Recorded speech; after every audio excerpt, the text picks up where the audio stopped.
என்ன பண்ண போகிறோம் பார்த்தீங்கன்னா, எங்கள் அம்மா வேலையிலேருந்து வந்திருக்காங்க. அதனால் நான் இங்கே தோசை ஊற்ற வைக்க போகிறோம். பாருங்க, மாவு கூட கிடச்சிருக்கோம். என் மூஞ்சி தான் இது எங்கள் அண்ணன் மூஞ்சி. இப்போ நாங்கள் இங்கே பாருங்கள் மாவு கரைச்சிட்ருக்கோம்.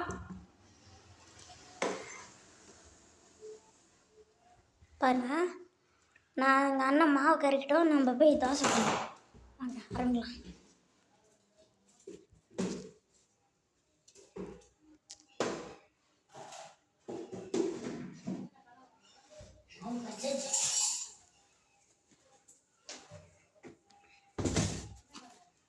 இப்போ நம்ம என்ன பண்ண போகிறோம்னு கேட்டிங்கன்னா, தோசை தான் சுட போகிறோம். இப்போ நான் இங்கே வச்சிட்றேன், ஏன்னா என்னால் செல்லு எப்படி முடியுது.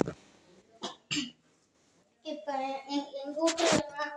எங்கள் வீட்டுலனாவே இந்த தோசை மாவு வராது. அதனால நான் என்ன திறந்து